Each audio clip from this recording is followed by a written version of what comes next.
Serbisyo Publiko. Aksyon Radio! Sa Bacolod, Aksyon Radio! Aksyon Radio!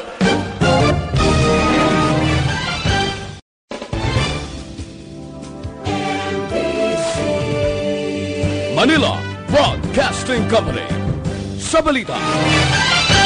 Las 6, 8 Aksyon Radio Philippine Standard Time. Oras ginadulong sa inyo sang Doc Alternatibo. Ang oras ginadulong sa inyo sang Sked Marketing. Tangkimo sang Panyawan Plus Herbal Capsule ukon manunggal with mangosteen. Panyawan ukon manunggal liniment. Celebrity Kojic Soap. Hug Celebrity Beauty Soap. This time check is brought to you by ACS Manufacturing Corporation. ISO certified. World-class quality. Aksyon! Balita Evening Edition! Magadulong sa inyo sang mga nagapanguna nga balita lokal, national, international, sports, kag entertainment. Aksyon! Balita Evening Edition. Kag karon ang inyo news team. Una sa balita, una sa aksyon. Mayong gabi syudad sa Bacolod, Western Visayas, kag Bugos nga Pilipinas. So, welcome na sa pagpangalagad sa Aksyon Balita Evening Edition. Karon nga adlaw Lunes sa Marso 16, tuig 2020. Makitan man kita live sa official Facebook page sa Aksyon Radyo Bacolod. Bisita man sa amon YouTube channel ang Aksyon Radyo Bacolod. Kag mabatian pagi sa www.aksyonradyobacolod.com.ph. Kaming inyo mga tag-balita. Aksyon and Defensor. Kag Aksyon Dale Salazar para sa mga headlines sa mga balita lokal. Bacolod Task Force nagrekomendar kay Mayor Bing nga hindi pagpasudlon sa syudad ang non-Bacolod residents pero may exemption. Anaad sa Negros Festival sa tuig 2020, kanselado na.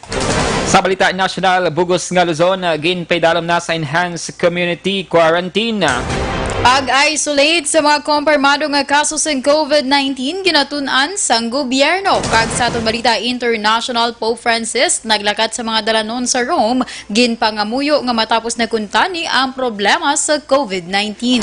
Sa sports balita, International Olympic Committee magasapol bus nga adlaw pod ang sport chiefs kasunod sa COVID-19 outbreak. Kag sa atong balita entertainment, aktibidad sa Miss Universe Philippines suspendido tungod sa COVID-19. Detalye sa mga balita lokal pagkatapos gid lamang sini.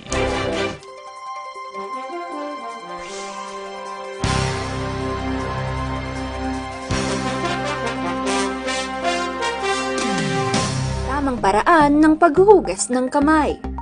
Ang wasto at regular na paghuhugas ng kamay ay mabisang paraan upang makaiwas sa mga sakit. Ito ay makatutulong sa pagpigil ng pagkalat ng virus na nagdudulot ng sakit. Una, basain ng tubig ang mga kamay at sabunin. Ikalawa, sabunin ang mga palad. Ikatlo, sabunin ang likod ng mga kamay. Sumunod, kuskusin ang mga pagitan ng daliri. Ikalima, kuskusin ang mga kuko. Ika-anim, kuskusin ang pagitan ng mga hinlalaki. Pagkatapos, kuskusin ng paikot ang mga dulo ng mga daliri sa magkabilang palad. At panghuli, banlawang mabuti sa malinis na tubig at patuyuin ang mga kamay gamit ang single-use towel o air dryer. Todo laban kontra 2019 novel coronavirus acute respiratory disease. Tamang My beloved people of Bacolod and my friends, I have just issued Executive Order number 21, series of 2020. This is an order declaring a general community quarantine in the city of Bacolod. This is the answer to the call of the times. Kag anong kahulugan sini? Ang mga movements sang tao pasulod kag pagwa sang Bacolod will be restricted. But at the same time, we would like to emphasize that basic goods and supplies will not be restricted. We will establish checkpoints to be manned by the Philippine National Police and the Philippine Coast Guard. And kabay pa mangayo ako sang pag-incendi sang aton mga kaabyanan sa norte, halin sa Talisay hasta sa San Carlos, kag sa sur, halin sa Bago hasta sa Hinubaan.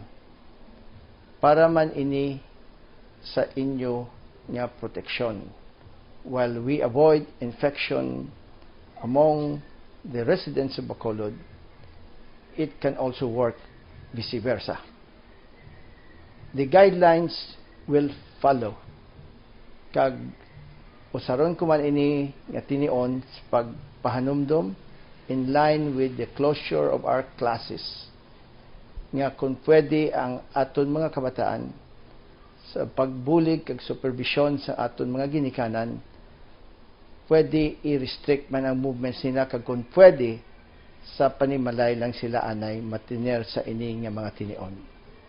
Kag may I take this opportunity likewise sa pagpasalamat sa aton mga frontliners, sa aton mga doctors, sa aton nurses, health workers, kag ang iban pa nga ara nagaatubang sa sini nga problema. So kabay pa maintindihan ini kag batunon ini sang aton pumuluyo sa siyudad sa Bacolod, kag maintindihan man sang aton mga kaabyanan diri. Lasay sa 15 Aksyon Radio Philippine Standard Time kagaron sa detalye na sang mga balita lokal. Nagrekomendar ang Bacolod Interagency Task Force Against COVID-19 kay Mayor Bing Leonardia nga i-restrika ang pagpasulod sang hindi mga residente sa Bacolod City apang may pila ka mga exemptions. Ini ang sasabagin talakay sang task force sa pagsinapol naging patigayon kay nasang aga Marso 16. Ginpahayag ni Vice Mayor Elcido Familiaran ang chairman sang task force. Lakip sa mga exemptions nga ila ginarekomendar nga pwede makasulod sa syudad ang mga nagatrabaho sa Bacolod, ang mga nagamasakit, may mga negosyo sa syudad kag iban pa. Ginpathag sang Vice Alcalde ang kinahanglan lamang magpresentar sang dokumento kang isang ID o certification para makasulod sa checkpoint. Apat ka mga lugar ang ginpahamtang sa checkpoint sa mga boundaries sa Bacolod. Sulod kay Familiaran, ini ang mapatuman lamang sa tion nga mag-issue si Mayor Bing Leonardia sa Executive Order kon EO. Una na nga ginpaidala mga Bacolod City sa community quarantine bilang tikang para hindi maglapta ang COVID-19. Denying entry of non-Bacolod resident. Ang exemption sa mulang ibalay karon. Damo ta exemptions ang gaobra nga hindi taga Bacolod, ang nagamasakit, naganegosyo nga already sa Bacolod. May mga requirements lang ta. Ila official IDs. Nabatian si Bacolod Vice Mayor Elcid Familiaran. Apat ka mga community quarantine control points ang ginpatigayunan sa karon sa Bacolod City PNP sang checkpoint bilang pagsunod sa direktiba sang lokal nga gobyerno sang syudad nga istrikto nga pagbantay sa pagwa kag pagsulod sang pumuluyo sa Bacolod kasunod sang paandam sang COVID-19. Ang boundary sa Bacolod Talisay, Bacolod sa kag Bago City, access road sa Barangay Bata kag Mansilingan Morsha Road amo ang napili nga patigayunan sang checkpoint sang Bacolod PNP o kon Bacolod City Police Office Mobile Force Company kag Mobile Patrol Group. Sulod kay Police Lieutenant Colonel Lester Liada, Operation Chief sang Bacolod PNP, 24/7 ang checkpoint nga ipatuman sa nasambit nga mga lugar. Sulod pa kay Liada, may medical personnel halin sa City Health Office kag ambulansya nga naka-standby agud magbulig sa mga persona nga makitaan sang sintomas ng COVID-19. Tuyo sa pagpatukod sang community quarantine control points agud malikawan ang paglaptas sang virus. Panawagan niyada sa mga riding public nga magsunod sa ginapatuman nga patakaran sa gobyerno agud hindi mangin biktima sang COVID-19. Patigayo kita sa quarantine control points nato. So far, may ara kita ka apat ka area subong nga ginaminti na rin siya. Bali mo na lang sa may boundary naton sa Talisay, along Lacson, and diri sa may access road naton, dito naman sa Mansilingan, going Morsha, and ang pasulod naman naton diri sa may Bago, along Aranet. Ang kabahin sa pagpahayag ni Lieutenant Colonel Lester Liada. Kansilado na ang pagpatigayon sa ika-27 nga panaan sa Negros Festival bangon sa peligro sa COVID-19. Ini ang nahisugtan sa pagsilapos sa Association of Chief Executives sa Negros Occidental Chapter. Naging pamunuan ni Negros Occidental Governor Eugenio Salazar na subo nga adlaw. Sa official statement sang gobernador iya ginsiling nga halos tanan na ang excited na sa festival subo nga tuiga apang kinahanglan anay sa karon nga unahon ang kaluwasan sang ikayong lawas sa mga negrense. Ginpasalig man ni Lacson nga tinguan sang probinsya nga mangin masinadyahon ang Panahad Festival sa palaabuto na. Una na ginlansar ang Panahad sa Negros Festival sa itong Pebrero 11 kag kuntani patigayunon sa Abril 20 tubtob 26. Ginklaro ni Viacar Transit Incorporated Media Relations Officer Jade Ceballos nga padayon ng biyahe sang Ceres bus sa probinsya sa Negros Occidental apang kanselado ang biyahe padulong sa Dumaguete, Cebu kag Cubao, Quezon City. Sa interview sa Aksyon Radyo bilang pagpatuman sang precautionary measure angod sa padayon nga nagalapta nga kaso sang coronavirus disease o kun COVID-19, ginpahayag ni Ceballos nga may ginapatuman sila nga isa ka metro nga distansya sa kada pasahero sang Ceres. Sunod pa kay Ceballos, may mga designated areas man sa kada terminal sa diin pwede nga magkapanghugas ang kamot ang mga pasahero. Samtang, magkapasalig man ang VTI nga tinlo ang ila terminal kag na-disinfect na ang tanan nga unit sang ila nga Ceres bus antes ginatugutan nga magbiyahe sa probinsya. Sa dugang pa nga balita lokal, ginklaro ni Provincial Administrator Attorney Refando Diaz sa second nga pwede sa gihapon makabiyahe ang mga negrense pasulod sa Negros Occidental basta makapresentar lamang sang identification card o kon ID. Iningin pahayag ni Diaz kasunod sa executive order ni Governor Eugenio Salazar nga nagapasira sang mga borders sang probinsya. Sulo kay Diaz nga sa idalom sang executive order dumilian nga makasulod sa Negros Occidental ang hindi mga negrense bisan pa nga wala man sang sintomas sang virus. Ang mga negrense naman nga magabot sa probinsya ang ipaydalom sa 14-day nga quarantine. I-endorse sa barangay nga ginesaran kag i-monitor sang Barangay Health Emergency Response Team o kon BHERTS. May checkpoint man nga ginapatigayon sa mga entry points sa borders sa Mabinay, Kabangkalan, Bayawan, Hinubaan, San Carlos, Valle Hermoso, kag sa may Lakas Tiliana, Kanlaon. Imbestigahan sang gobyerno probinsyal ang natabo nga pagkarusdag sa cladding sa ginapatahom nga Negros First Residences Building sa Dalan Gatuslaw Syudad sang Bacolod. Sunod kay Provincial Administrator Attorney Refrando Diaz II, iya ipatawag si Provincial Engineer Ernie Mapa agud ibaluon kung ano ang rason sang insidente. Gayng klaro ni Diaz nga wala man sang nahalitan nga tawo magluwas lamang sa facade o sa nga building nga amo ang natupan. Ini nga building ang isa lamang sa mga naatrasar nga proyekto nga luyag padasigon ni Governor Eugenio Salazar. Ang pag-renovate sa mga building ang may 113.7 milyones pesos nga pondo kabahin sa loan sa gobyerno probinsyal sa Land Bank of the Philippines. Una sa balita, una sa aksyon. Lasay sa 21 Action Radio Philippine Standard Time. Hugali ang pag-inom sang DTX sa 500, bawal ang DTX sa 500 ang may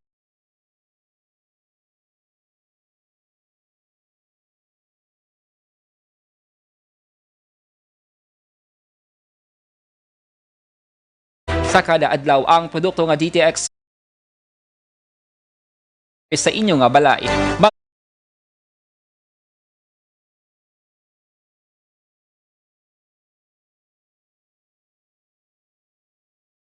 National pagkatapos gid lamang sini. Kamot ng kamot.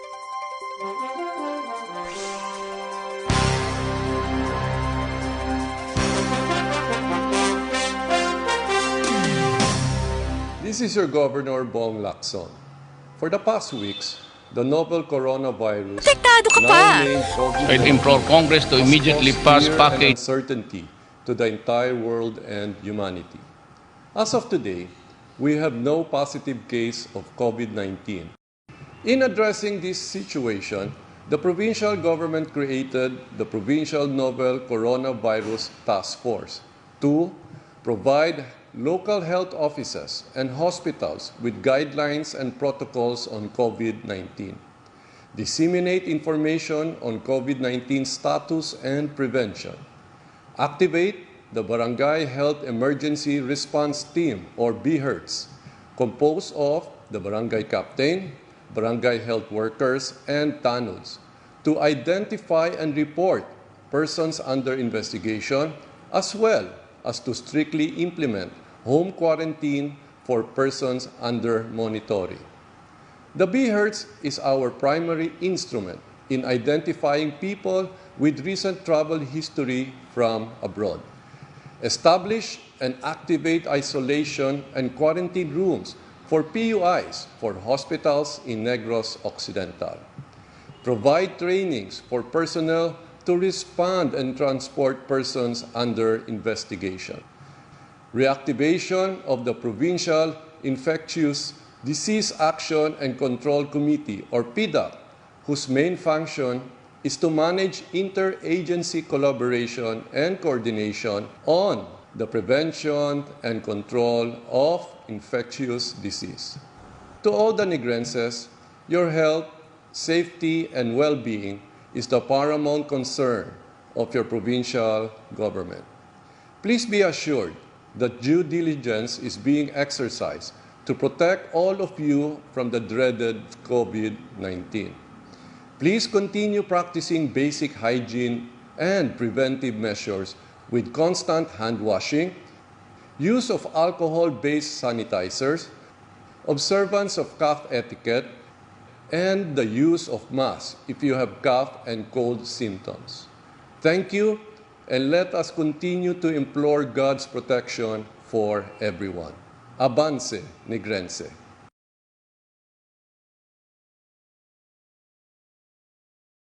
This is your Governor Bong Lacson. For the past weeks, the novel coronavirus, now named COVID-19, has caused fear and uncertainty to the entire world and humanity. As of today, we have no positive case of COVID-19. In addressing this situation, the provincial government created the Provincial Novel Coronavirus Task Force to provide local health offices and hospitals with guidelines and protocols on COVID-19, disseminate information on COVID-19 status and prevention, activate the Barangay Health Emergency Response Team, or BHERTS, composed of the barangay captain, barangay health workers, and tanuds, to identify and report persons under investigation, as well as to strictly implement home quarantine for persons under monitoring. The BHERTS is our primary instrument in identifying people with recent travel history from abroad. Establish and activate isolation and quarantine rooms for PUIs for hospitals in Negros Occidental. Lasay sa 26 Aksyon Radio Philippine Standard Time kagkaroon sa detalye na sa mga balita nasyonal. Ginpaydalom na ni Presidente Rodrigo Duterte sa enhanced community quarantine ang bugos nga Luzon agud punggan ang paglaptas sang COVID-19. Ginpahayag ni Presidential Spokesman Salvador Panelo na ginasaad sa kondisyon nga ang strikto nga pagbatuman sang home quarantine sa kada balay. Suspendido ang transportasyon, ang probisyon para sa pagkaon kag mga essential health services ang iga-regulate kag ang presensya sa mga uniform personnel nga magapatuman sang quarantine procedures ang mas pagahugtana. Ang Pilipinas ang may record sang 140 ka mga kaso sang COVID-19. Kalakip na ang 12 nga nagkalamatay base man sa record sang DOH. Plano sang gobyerno nga i-isolate ang tanan nga kumpirmado nga kaso sang coronavirus disease ug COVID-19 sa isa ka pasilidad sa tuyo nga makontrol ang paglaptas sang masakit. Suro kay Presidential Spokesman Salvador Panelo, tuyo sini nga mapasangkad pa ang precautionary measure para sa mga health professionals nga nagaresponder sa outbreak. Dugang pa ni Panelo, problema sa karon nga posible maubusan sa nga hospital nga butangan sa mga pasyente kag nagaka-expose man ang mga health workers sa mga infection. Wala gin-specify ni Panelo ang pasilidad nga posible confine ang tanan nga COVID-19 patients. Samtang nagpasiguro naman si Panelo sa mga health professionals nga madamo pa sang supply sa medical gear ang mag-aabot. Ini kasunod sa panawagan sang Philippine General Hospital nga donasyon sang face mask, alcohol kag personal protective equipment. Sa dugang pangabalita national, magapadayon sa pagpatigayon sang hearing ang Kongreso pisar sa papahog sang COVID-19. Sa press conference, ginpahag ni House Speaker Alan Peter Cayetano, ang hearing ang mangin round table style nga may kapin 4.5 ka mga kongresista. Ibatuman man sa hearing ang social distancing kag limit ang mga tawo nga magatambong. Magaumpis ang hearing sa Miyerkules nga daw Marso 17 sa diing paabot nga magtambong ang DOH officials pero tubtub sa 5 lamang. Sunod kay Cayetano, handa ang Kongreso sa tion nga magpatawag si Presidente Rodrigo Duterte sa special session para magpasal sa lay para makabulig sa kampanya kontra COVID-19. Ginaduso ni House Committee on Economic Affairs Vice Chairman kag ang probinsyano Representative Ronnie Ong sa gobyerno nga magbutang sing anti-COVID monitoring kag help desk katatan nga barangay sa pungsod. Suno kay Ong sa piyag sa mga tika nga ginapatuman sa Metro Manila kag iban pa nga lugar, dago sa gihapon ng tsansa sa paglapta sa magkamamatay nga COVID-19. Dugang pa ni Ong dapat nga magtukod sa Interagency Task Force on Emerging Infectious Diseases and COVID-19 Protocol kag monitoring help desk kag testing center sa mga barangay agud nga malikawan ang paglaptas sang masakit. Patag pa ni Ong, tubtub nga wala pa sa bulong sa COVID-19, dapat mayara sang tikang ang gobyerno kontra diri. Una sa balita, una sa aksyon. Lasay sa 29 Action Radio Philippine Standard Time. Detalye sa Balita International, Sports kag Entertainment. Pagkatapos, gid lamang sini.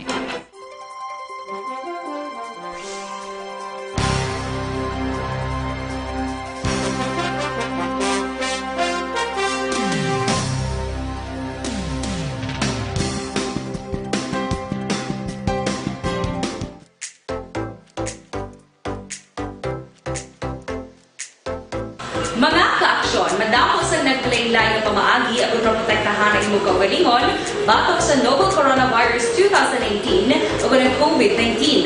Isa sa mga pinaka-importante ang regular, safe, and effective hand hygiene gamit ang habon kag tubig o ng alcohol-based hand rub. Yan ang proseso sa paghugas ng gamot na rekomendado sa World Health Organization.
Kami ang makaksyon, hindi mo ng WHO Safe Hand Challenge ang gulmangin handa sa coronavirus 2019. Padayon mga kaaksyon!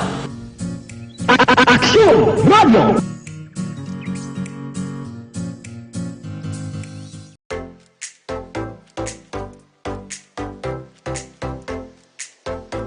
Mga kaaksyon, madamo sa naglaylay na pamaagi at protektahan ang imong kaugalingon batok sa novel coronavirus 2018 o ng COVID-19.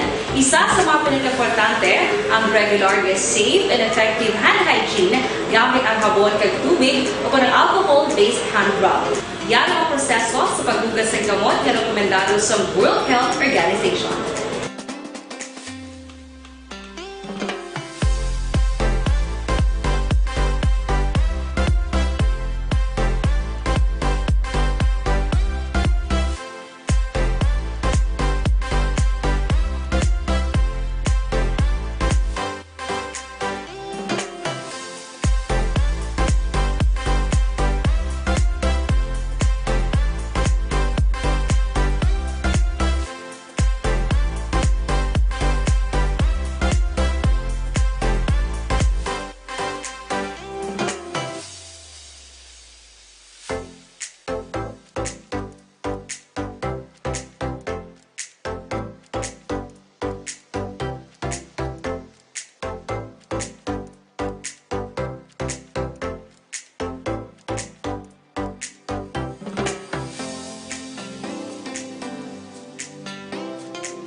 Inigamyo ang mga aksyon ngayon mo ng WHO Safe Hand Challenge ang gulmangin handa sa Coronavirus 2019. Padayon mga aksyon.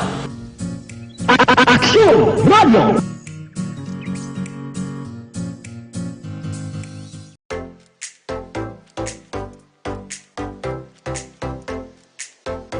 Mga kaaksyon, madamo sa nagpalaylay na pamaagi at protektahan ang imong kaugalingon batok sa novel coronavirus 2018 o ng COVID-19.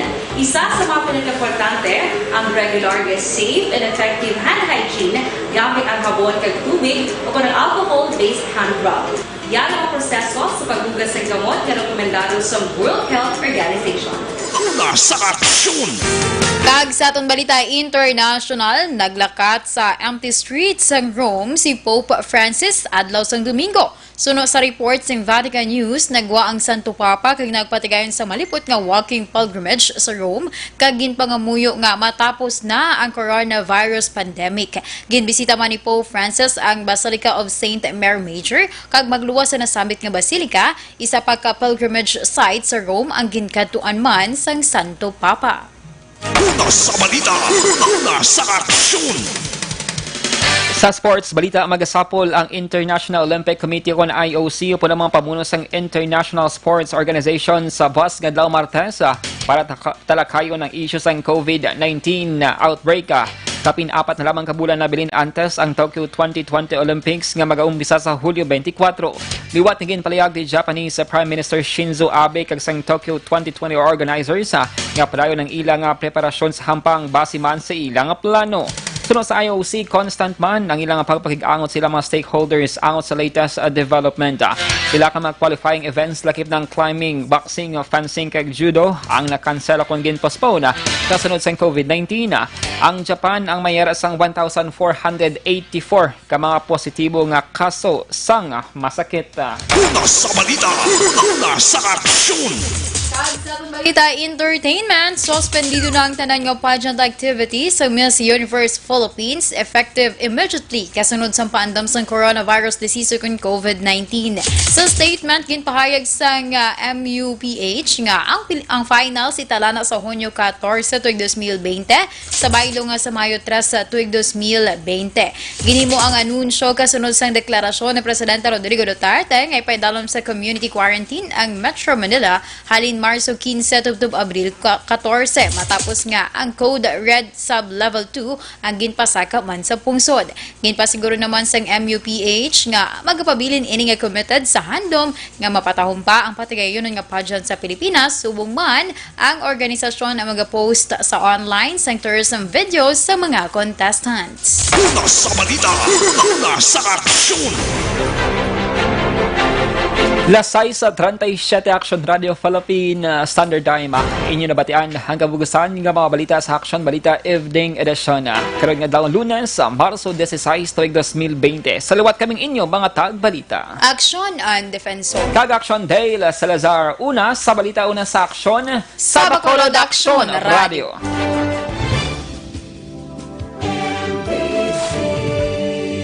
Manila Broadcasting Company. Sa balita, komentaryo, isyu, serbisyo publiko. Aksyon Radio. Sa Bacolod, Aksyon Radio. Aksyon Radio.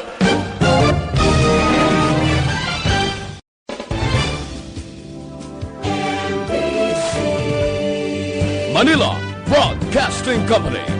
Sa balita, komentaryo, isyu, serbisyo publiko. Aksyon Radio. Sa Bacolod, Aksyon Radio. Aksyon Radio.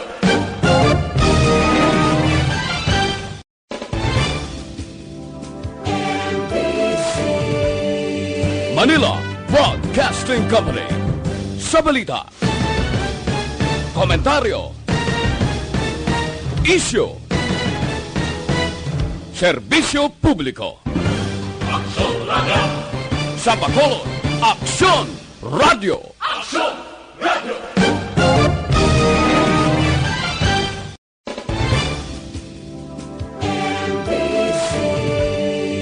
Manila Broadcasting Company. Sa balita, komentaryo, isyu, serbisyo publiko. Aksyon Radio! Sa Bacolod, Aksyon Radio! Aksyon